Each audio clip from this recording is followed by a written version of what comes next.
안녕하세요. 책 읽어주는 꿀잠 DJ입니다. 잘 지내셨죠? 오늘은 기찻길의 아이들 그 세 번째 시간입니다. 3장 노신사.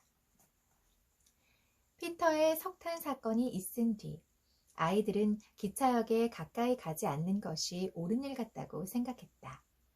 그러나 막상 그렇게 하지는 못했다. 기차역을 멀리할 수가 없었기 때문이다.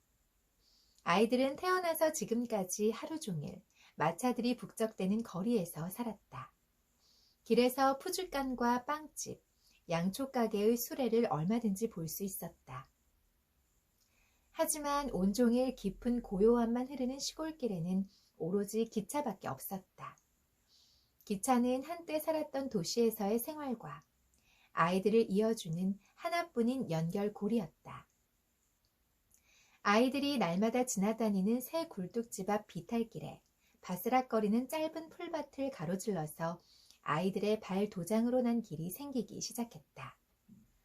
아이들은 어떤 기차가 몇 시에 지나가는지 알게 되면서 기차에 이름을 붙여주기로 했다. 9시 15분 상행선은 초록용이라고 불렀다. 10시 10분 하행선은 원틀리의 벌레였다. 자정 무렵의 급행열차는 공포의 야간열차라고 불렀는데 아이들은 이 기차가 끽끽거리는 날카로운 소리를 듣고 싶어서 단잠에서 깨곤 했다. 노신사가 타고 다니는 기차는 초록용이었다. 노신사는 아주 잘생겼고 인품도 훌륭해 보였다.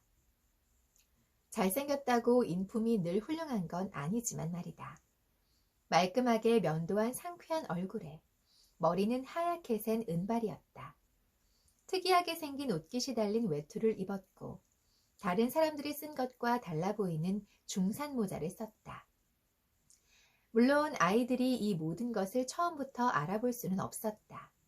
아이들 눈에 가장 먼저 띈 것은 노신사의 손이었다. 어느 날 아침, 아이들은 울타리에 앉아 초록용을 기다리고 있었다. 피터가 지난 생일날 받은 워터베리 시계에 따르면 초록용은 3분 15초나 늦었다. 필리스가 말했다. 초록용은 아빠가 계신 곳으로 갈 거야. 진짜 용이라면 잠깐 멈춰 세워서 아빠한테 우리 사랑을 전해달라고 부탁할 텐데. 피터가 말했다. 용은 사람들의 사랑을 전해주는 일 따위는 하지 않아. 그보다 더 수준이 높은 존재라고. 필리스가 말했다. 아니야, 전해줄 수 있어. 잘 길들이면 애완견 스페니얼처럼 심부름도 시킬 수 있어. 손바닥에 놓아준 먹이를 받아먹을 수도 있고. 그런데 아빠는 왜 우리한테 편지를 안 쓰실까? 보비가 말했다. 엄마가 그러는데 아빠는 아주 바쁘시대. 하지만 곧 편지를 보낼 거라고 하셨어. 필리스가 말했다. 나한테 좋은 생각이 있어. 초록용이 지나갈 때 다 같이 손을 흔들자. 만약 초록용이 마법의 용이라면 그게 무슨 뜻인지 알고 우리 사랑을 아빠한테 전해줄 거야. 마법의 용이 아니라면 한번 손 흔드는 걸로는 많이 부족하겠지. 그러니까 하루도 빼먹지 말고 열심히 손을 흔들자. 응?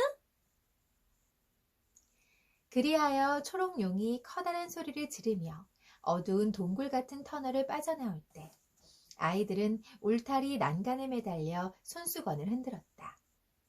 손수건이 깨끗한지 아닌지 생각할 겨를도 없이. 아마도 더러웠을 것이다. 그런데 1등 칸에서 누군가 아이들에게 손을 흔드는 것이 아닌가. 신문을 든 깨끗한 손, 바로 노신사의 손이었다.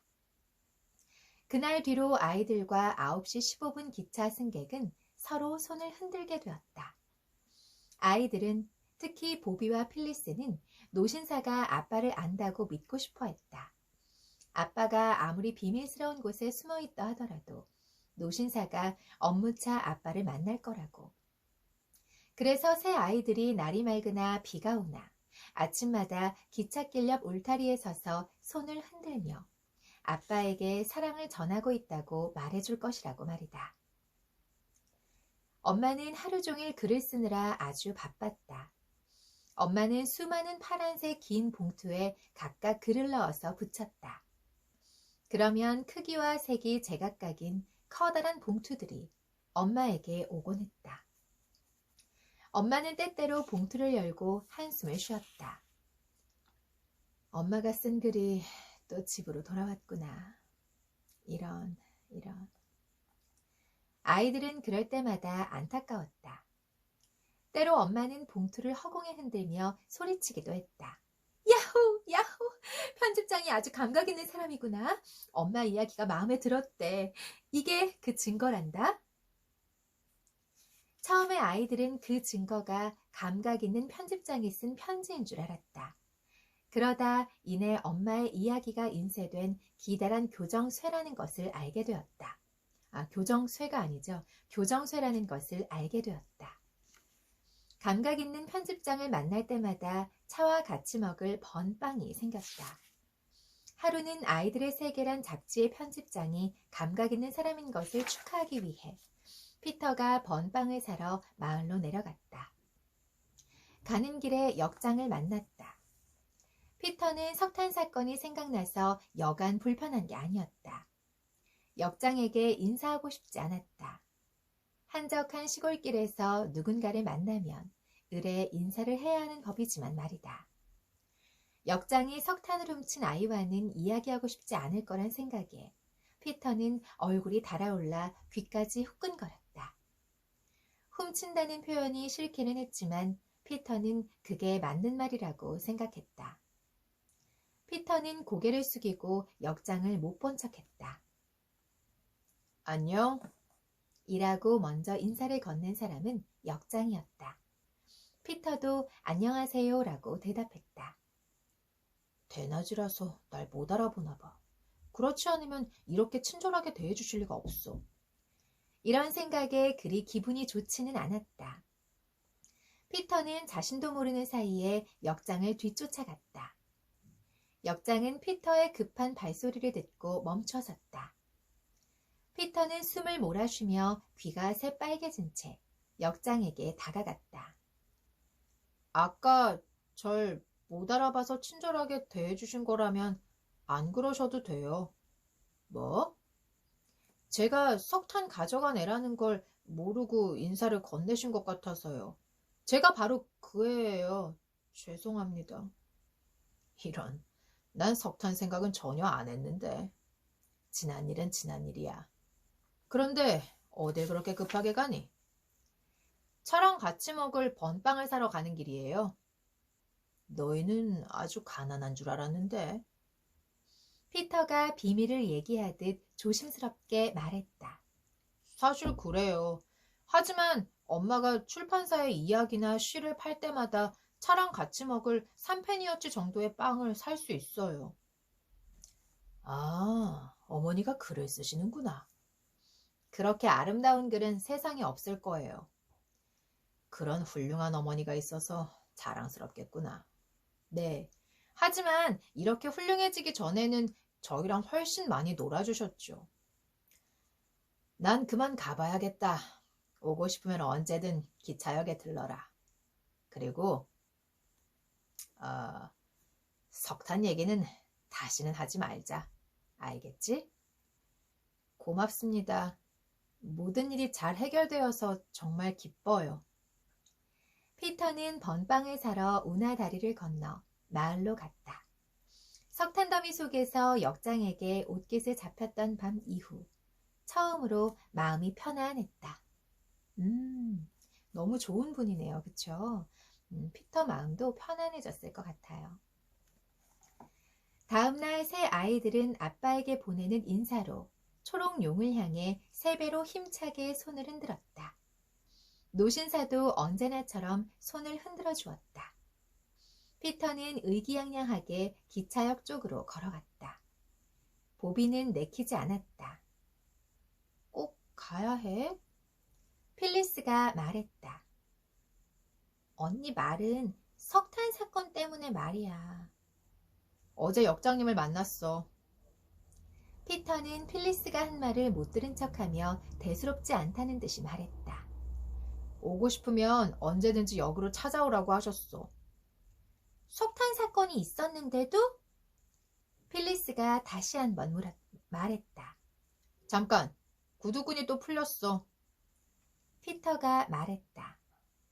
그건 늘 풀리더라. 그리고 필, 역장님은 너 같은 애는 절대 따라가지 못할 죄송해요. 이거 누나다, 누나. 누나 목소리로 다시 읽을게요. 제가 읽었던 책이 아니어서 죄송합니다.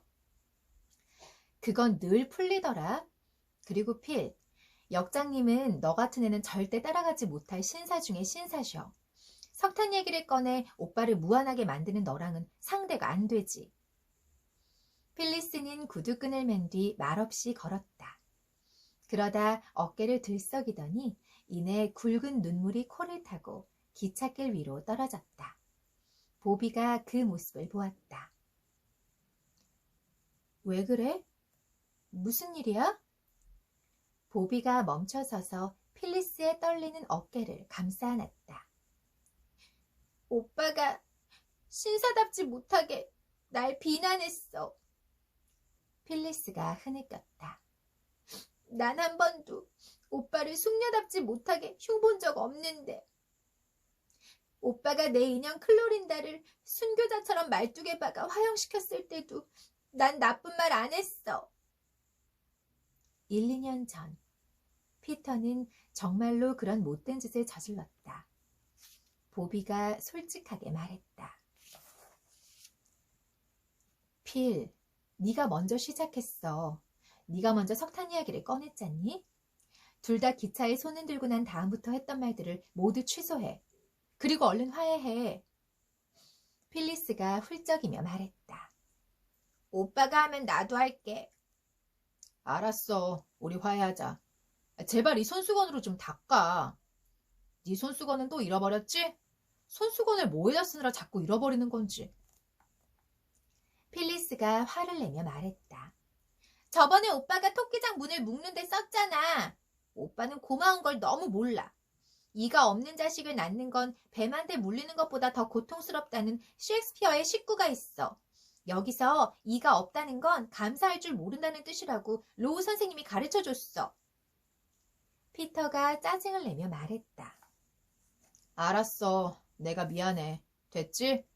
그럼 이제 따라올 거지? 아이들은 기차역에 도착해서 짐꾼과 2시간을 즐겁게 보냈다. 그는 인품이 훌륭한 사람이었다. 그보다 사회적 지위가 더 높은 사람들이 대부분 귀찮아하는 왜로 시작하는 아이들의 질문에도 절대로 지치지 않았다.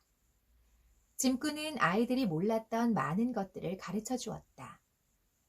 예를 들어 객차들을 이어주는 장치를 차량 연결기라고 하고 이 연결기 위에 커다란 뱀처럼 늘어진 파이프들은 기차를 세울 때 쓰는 장치라는 것을 알려주었다. 기차가 달릴 때 그 파이프 중 하나를 떼어내면 그녀는 갑자기 뚝 멈춰버린단다. 필리스가 물었다. 그녀가 누구예요? 물론 기차지. 그날 뒤로 아이들에게 기차는 단순한 것이 아니었다. 객차 안을 보면 부적절한 사용 시 벌금 5파운드라는 경고문이 붙은 벨이 있단다. 그 벨을 잘못 눌렀다가는 기차가 멈추지. 로버타가 물었다. 필요해서 누르면요? 그래도 역시 기차는 설 거야. 목숨이 달린 위험한 상황이 아닌데도 벨을 누르면 부적절하게 사용할 거란다. 한 번은 어떤 노부인이 탔어. 누군가 노부인에게 그 벨이 식당 칸에 음식을 주문하는 벨이라고 장난을 쳤지. 노부인은 배가 고파서 벨을 눌렀어. 배가 무척 고프기는 했지만 목숨이 달린 위험한 상황은 아니었으니까 부적절하게 사용한 거지. 기차가 멈춰서고 차장이 목숨이 위태로운 승객을 찾아 헐레벌떡 달려왔어. 그 노부인은 차장을 보고 이렇게 말했어. 이봐요, 흑맥주 한 병이랑 마스번을 가져다 줘요. 결국 기차는 7분이나 늦게 도착했어. 차장이 그 노부인에게 뭐라고 했을까요? 글쎄, 어쨌거나 노부인은 그 소동을 쉽게 잊지 못했을 거야. 그렇게 즐거운 대화를 나누는 동안 시간은 너무 빨리 지나갔다. 역장은 신성한 신전 앞에서 한두 번 밖으로 나왔다. 기차표를 파는 작은 구멍 뒤쪽에 있는 사무실 말이다. 역장은 아이들 모두를 매우 유쾌하게 대했다. 필리스가 언니에게 속삭였다. 석탄 사건은 들킨 적도 없는 것 같네. 역장은 아이들에게 오렌지를 하나씩 건네주며 바쁘지 않은 날에 신호소를 구경시켜주겠다고 약속했다. 그 사이 기차 몇 대가 역을 지나갔다. 그날 피터는 기차마다 마차처럼 번호가 붙어 있다는 것을 처음 알았다. 짐꾼이 말했다. 기차 번호를 보는 대로 공책에 적어두는 남자애가 있었단다. 내 귀퉁이를 은으로 두른 초록색 가죽 공책이었지. 그의 아버지가 문구 도매 사업을 아주 크게 하고 있었거든. 피터는 부유한 문구 도매상의 아들은 아니었지만 자기도 공책에 숫자를 적어놓고 싶어졌다. 짐꾼은 내 귀퉁이를 은으로 두른 초록색 가죽 공책 대신 노란색 봉투를 주었다. 피터는 거기에 이렇게 적었다. 379, 663. 아주 재미있는 번호 수집이 시작된 것이다. 그날 밤 피터는 차를 마시며 엄마에게 내 귀퉁이를 은으로 두른 초록색 가죽 공책이 있는지 물었다. 엄마는 없다고 했지만 그 공책이 왜 필요한지를 듣고는 작은 검은색 공책을 주었다. 몇 장 찍기는 했지만 숫자를 꽤 많이 적을 수 있을 거야. 다 쓰면 또 다른 공책을 줄게. 네가 기찻길을 좋아해서 기쁘구나. 하지만 절대로 그 위를 걸어 다니면 안 돼.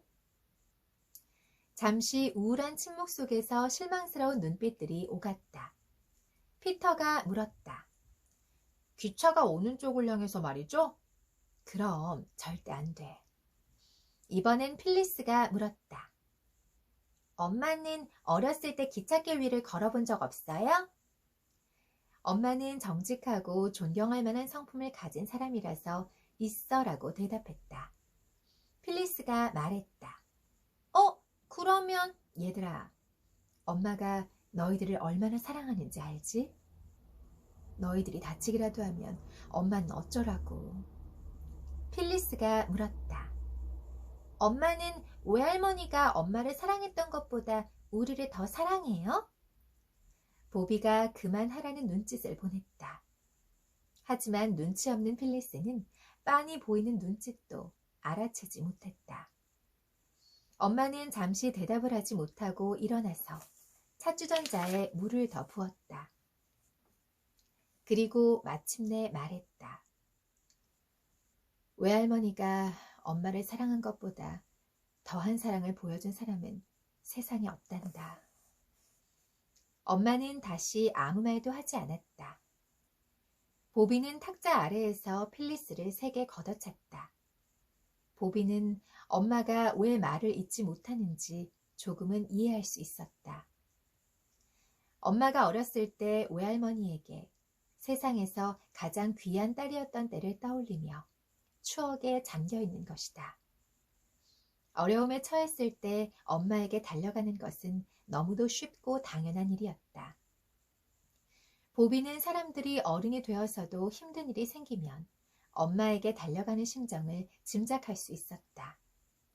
달려가 안길 엄마가 더 이상 이 세상에 없으면 무척 슬플 것이다.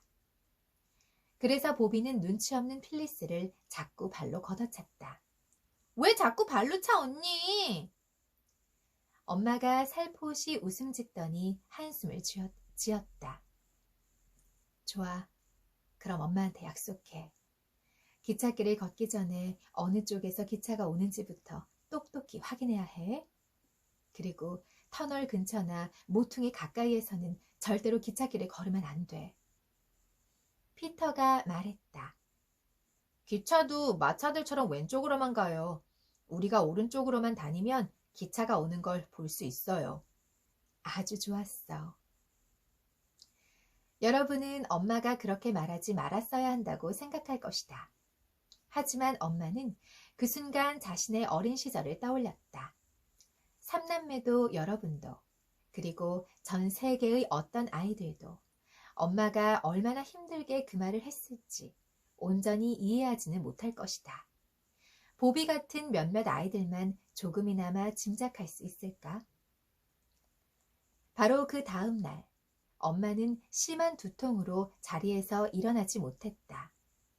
손은 불타는 듯이 뜨거웠고 아무것도 먹지 못했고 목이 심하게 아팠다. 비니 부인이 걱정스럽게 말했다. 의사를 불러야겠어요. 요즘 눈에 띄게 아픈 사람들이 많아요. 제 여동생의 큰딸이 2년 전 크리스마스에 오한이 나고 냉기가 몸속 깊이 퍼지더니 그 뒤로 건강이 영 신통치 않아요. 저녁 무렵이 되자 상태가 훨씬 심각해졌다. 엄마는 마을의 의사집으로 피터를 보냈다.